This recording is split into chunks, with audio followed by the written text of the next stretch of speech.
Vê hefte Ajansa Esmaniya Netewî NASA yekemîn salvegera gihaştina robota Perseverance rover û helîkoptera Ingenuity li Marsê pîroz dike. Pispor dibêjin karê wan yên girîng bi vî avayî dest pê kir. Karbidesta Nasayê Kelly Stark dibêje, dema robot gihaşt erda Marsê ev li malê li gel zarokên xwe bû.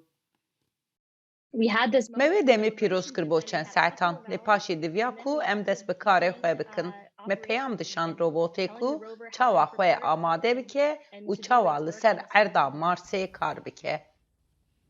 Navê makîneyên ku gihaştin Marsê Percy û Ginny ye. Ev her du ji bo karekî 2 salî minakên xwelî tov dikin ku NASA bikaribe jiyana berê lekolîn bike. Li ser Percy de makîneya kolandinê heye ku NASA beriya ku ev gihaşt Marsê neceribandibû.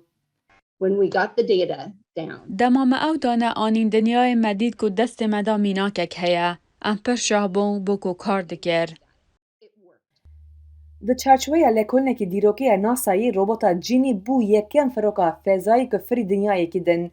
Robotên Ginny û Percy bi hezaran weneyan şandin dinyayê ku endezyar dibêjin evê di salên pêş de alîkariya astronotên NASAyê bikin li Marsê ku ajans pêşbînî dike di salên 2030 de pêk were.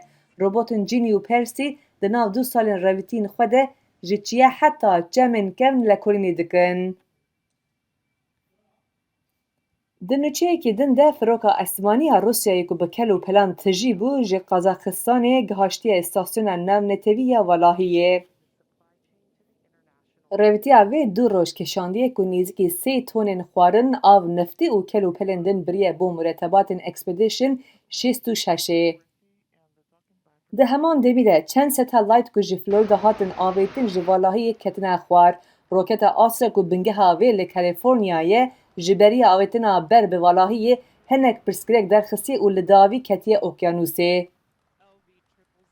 Ajansa NASA dibêje vê hefte tsunamiyê ku li nêzîkî Tonga qewîmî atmosfera li derîdora dinyayê ku jê re dibêjin ionosferê hêjandiye.